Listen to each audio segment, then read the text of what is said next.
9 नारायणों में से मच्छिंद्रनाथ का जन्म और उनकी तपस्या मालुक कवि ने ग्रंथ में उल्लेख किया है कि जब कलयुग की शुरुआत हुई तो उस समय लक्ष्मीकांत ने नव नारायणों को बुलाकर उन्हें संसार में भेजने का निर्णय लिया।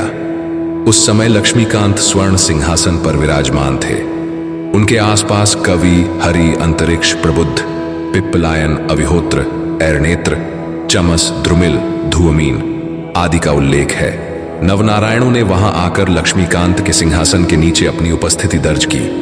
उन सभी को देखकर लक्ष्मीकांत ने कहा, आप सभी को इस संसार में अवतार लेकर धर्म की स्थापना करनी होगी। आप कलयुग में जाकर लोगों का मार्गदर्शन करेंगे। लक्ष्मीकांत ने कहा, यह काम बहुत महत्वपूर्ण है। आप सभी को अपने कार्यों से यह सिद्ध करना होगा कि कलयुग में भी धर्म और अध्यात्म का पालन संभव है। आप सभी मिलकर इस उद्देश्य को पूरा करें। तब नवनारायणों ने लक्ष्मीकांत से पूछा, हमें किस नाम से अवतार लेना चाहिए?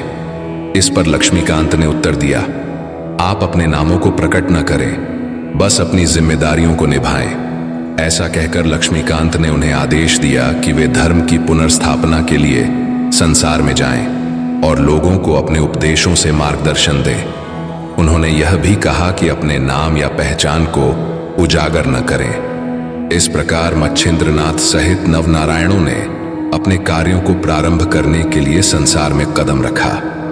नवनारायणों ने लक्ष्मीकांत के आदेश का पालन करते हुए अपनी तपस्या और मार्गदर्शन के कार्य को प्रारंभ किया। मच्छिंद्रनाथ, जो नवनारायणों में से एक थे, उन्होंने हिमालय की गुफाओं में कठोर तपस्या शुरू की। उनकी तपस्या इतनी तीव्र थी कि स्वयं प्रकृति भी उन्हें देख विस्मित हो गई। वे दिन रात ध्यानस्थ रहते और केवल ईश्वर के आदेश का पालन करने की तैयारी करते। इस दौरान मच्छिंद्रनाथ को यह अनुभव हुआ कि धर्म का मार्ग आसान नहीं होगा। कलयुग में मानव केवल अपने स्वार्थ, लोभ और अहंकार में फंसा हुआ है। धर्म की स्थापना के लिए उसे सत्य, संयम और त्याग की ओर ले जाना होगा। उन्होंने विचार किया कि लोगों को न केवल उपदेश देने की जरूरत है, बल्कि उनके जीवन में बदलाव लाने के लिए उनके साथ जुड़ना भी आवश्यक है।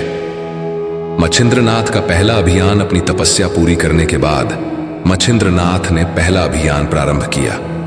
वे एक छोटे से गांव में पहुंचे जहां अज्ञान और अंधविश्वास का बोलबाला था। गांव के लोग कई प्रकार के डर और मिथकों में जी रहे थे। मच्छिंद्रनाथ ने वहां पहुंचकर उन्हें यह समझाया कि डर और अंधविश्वास से मुक्त होकर वे अपनी आत्मा के सत्य को जान सकते हैं। मच्छिंद्रनाथ ने कहा, धर्म वह है जो आपको स्वतंत्रता और आत्मज्ञान दे। जो ज्ञान तुम्हारे अंदर के भय को दूर करे, वही सच्चा धर्म है। उनके शब्दों में इतनी शक्ति थी कि धीरे धीरे गांव के लोग उनकी ओर आकर्षित होने लगे। मच्छिंद्रनाथ ने केवल उपदेश देने तक अपने कार्य को सीमित नहीं रखा। उन्होंने गांव के लोगों के साथ रहकर उनके जीवन को सुधारने में मदद की। उन्होंने उन्हें कृषि, शिल्प और शिक्षा का महत्व समझाया। उनके अनुयायियों की संख्या बढ़ने लगी। उनके साथ न केवल साधारण लोग जुड़े, बल्कि कई विद्वान और संत भी उनकी विचारधारा से प्रेरित हुए। मच्छिंद्रनाथ ने अपने अनुयायियों को यह सिखाया कि धर्म का वास्तविक स्वरूप कर्म और सेवा है। इसी बीच मच्छिंद्रनाथ को लक्ष्मीकांत का संदेश प्राप्त हुआ। संदेश में कहा गया था, तुम्हारे कार्य का पहला चरण पूर्ण हो चुका है। अब तुम्हें अधिक चुनौतीपूर्ण कार्यों के लिए तैयार रहना होगा। कलयुग में अज्ञान और अधर्म के विरुद्ध यह यात्रा कठिन होगी, लेकिन तुम्हारे साहस और तपस्या के कारण यह संभव हो सकेगा।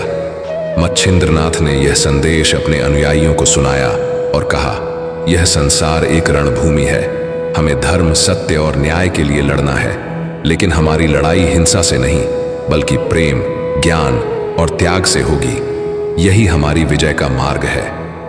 इस प्रकार मच्छिंद्रनाथ ने धर्म और अध्यात्म की ज्योति को जगाने के लिए अपनी यात्रा को आगे बढ़ाया। उनके कार्यों से न केवल धर्म का प्रचार हुआ, बल्कि समाज का सुधार भी हुआ। कहानी आगे जारी है। मच्छिंद्रनाथ के अगले अभियान और उनकी यात्रा में आने वाली चुनौतियों के बारे में बताने के लिए तैयार हूं। यदि आप कहानी का अगला भाग चाहते हैं